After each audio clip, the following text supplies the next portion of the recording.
our final act of the day, and we know it's been a long, long day, but we asked for 20 more minutes of your time, is we're going to have a conversation with President Uribe, and you'll have the chance to ask him questions directly. We're doing away with the index card system. That didn't work too well. Mr. President. So, Mr. President, President Uribe.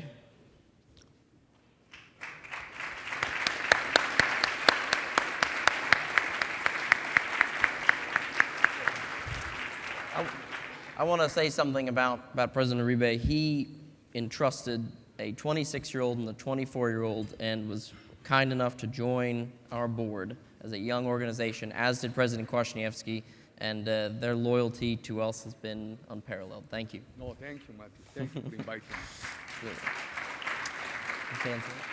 So, you want to see?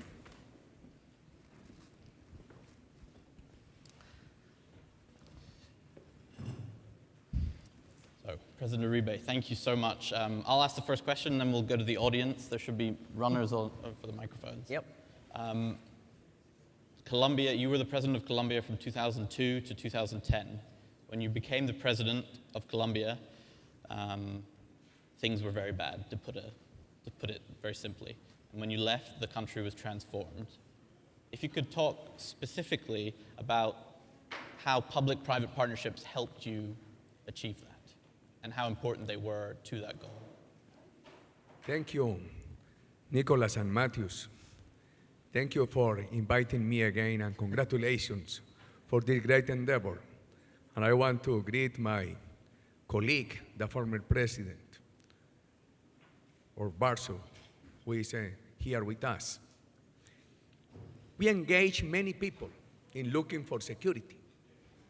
We said, during many, many years, Colombia has spoken only about social cohesion, and we have failed because we have no resources.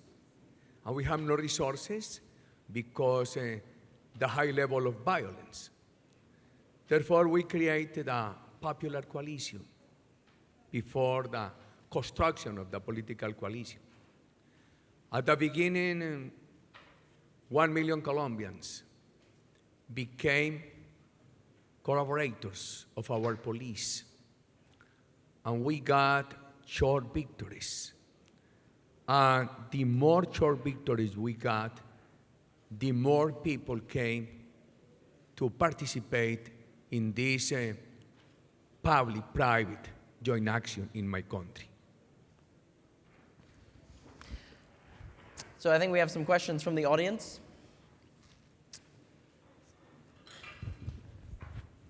Mr. Ambassador. Thank you very much.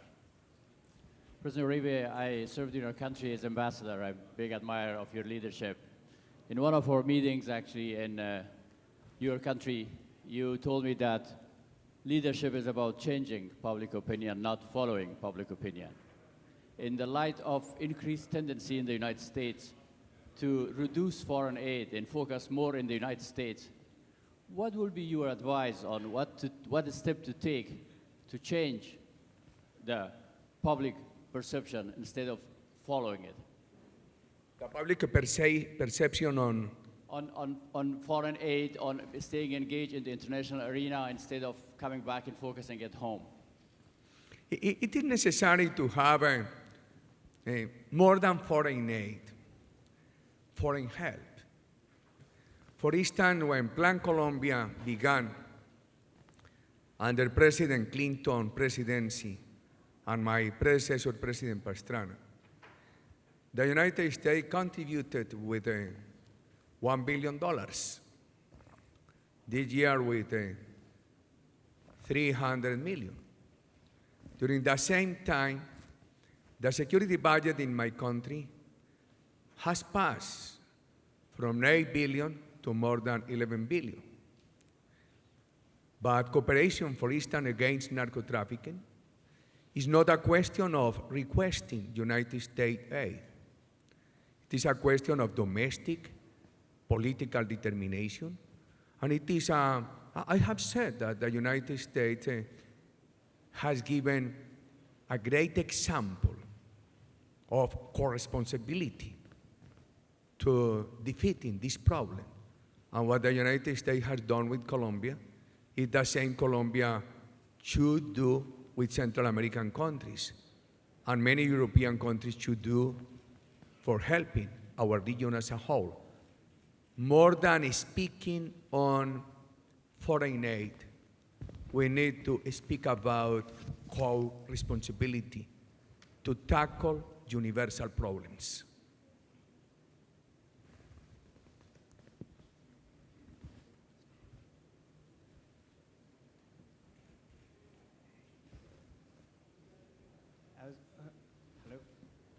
Hello?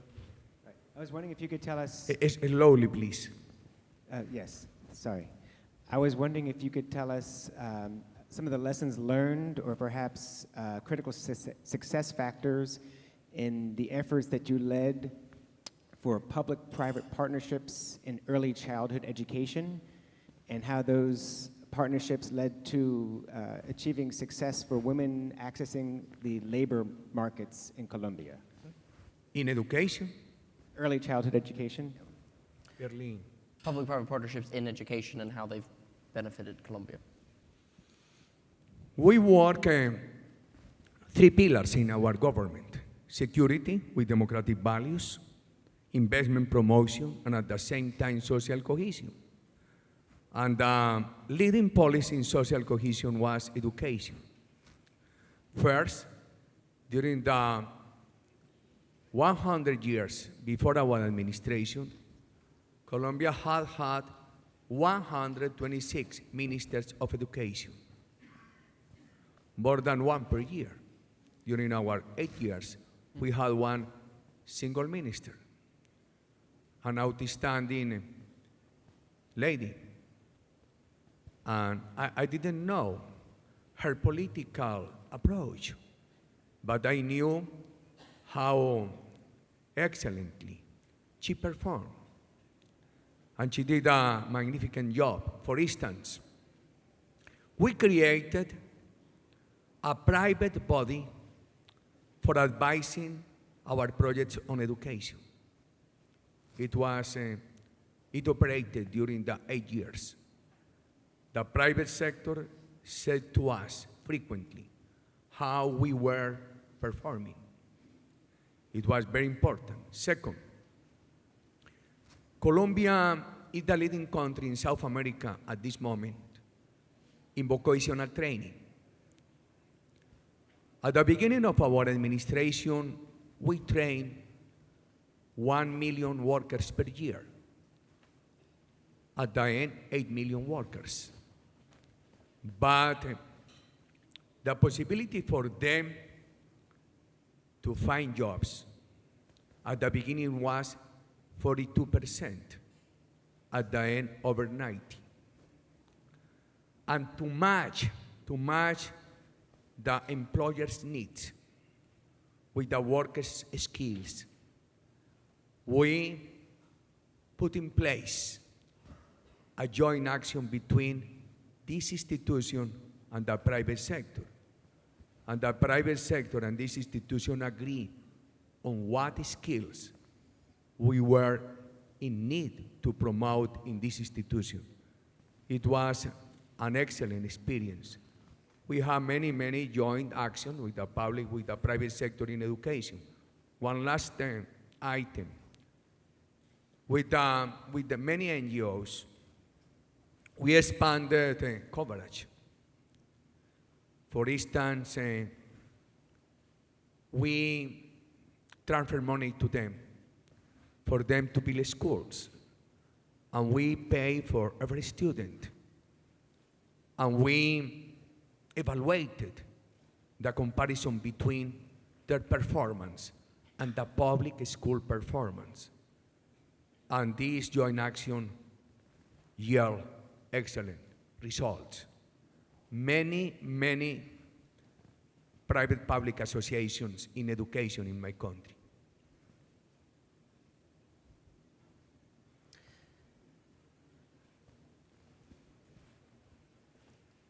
I'm Rolando Gonzalez Bunster, CEO of InterEnergy. I had the pleasure of visiting Colombia with President Clinton and visiting you at the National Palace a few months before you left office. And I remember that one of the things that struck me from that meeting was when you made an analysis of how Colombia had grown in energy production, not only in oil, coal, and gas during your mandate.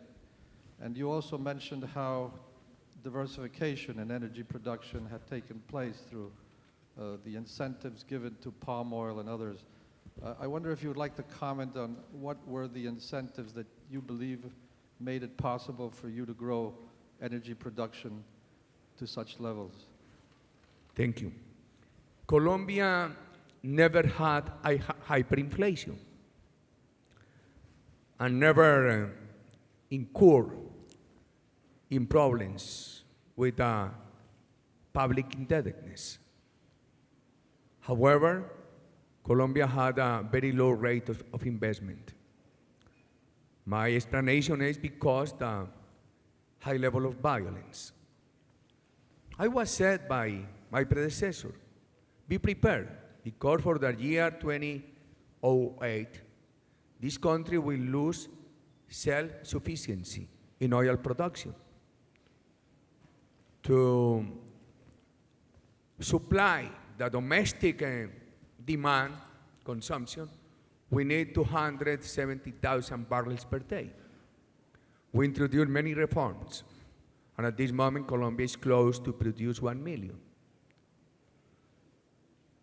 We, in Latin America at that moment, we were living the ecstasies of the new socialism expanded by President Chavez in Venezuela. Our decision to transform our state-owned corporation was against the political trend in the region, but we moved forward. And we introduced 3 reforms in this agency: the labor reform, the pension reform, and we allowed 20% of private capitalization with democratic regulations. And 500,000 Colombians became shareholders in this institution. And this institution used to invest $500 million per year. Last year, it invested $13 billion. And of course, to increase energy generation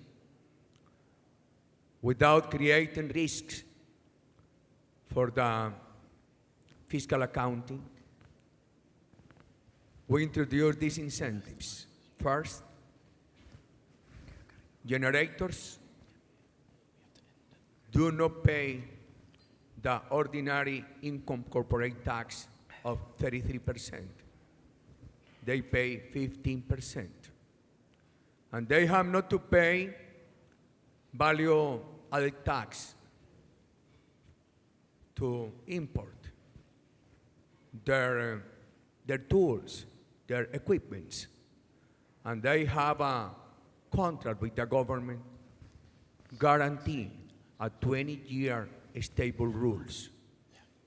Of course, if they guarantee the provision of energy, even in the case that they cannot dispatch the energy because the market is oversupplied, they have the right to receive from the sector the compensation that we call cargo for confiabilidad, the charge for confidence in the generation. And we assign the contract among the eligible bidders in accordance with the price they requested for the charge for confidence. At the beginning, we assigned contracts to pay $13 or $14 per every megawatt. Now the confidence in the country has lowered the request of the bidders. And if my memory does not fail, the last bids were assigned paying in between $7 and $8. That's a last question, and I want everybody in this room to understand something. From the time President Uribe took office to the time he left, violence was down 95%. Kidnappings were down 90%. This is a man who saved a country. And we had the honor to go to Colombia, and we saw that firsthand and spoke to people that talked about your leadership and what you did for Colombia. How are things going today in Colombia? I want to say that things are going on well. However, I express concerns every day because I wanted to be president not for the honor of being former president. I have not lived one single day of peace. My generation has not enjoyed one single day of peace. Security is a democratic value. It's a source of resources. For every day, I am in some degree critical. However, I am optimistic about the country. And for I invite every member of the international business community to go to Colombia and to invest in the country. When our administration began, foreign direct investment in my country were in between 500 million and 2 billion. Last year, 13 billion. This year, we hope to get 17 billion.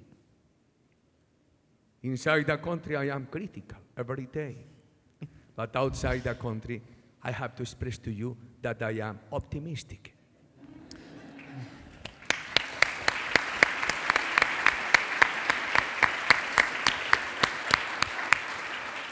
And if anyone has any questions of whether he's vocal about it, you should follow him on Twitter. Yeah. Thank you very, very much. And thank you. Thank you all so much for coming to the 2012 Concordia Summit, and hopefully see you next year. And now we look to dinner. Thank you, Mr. President.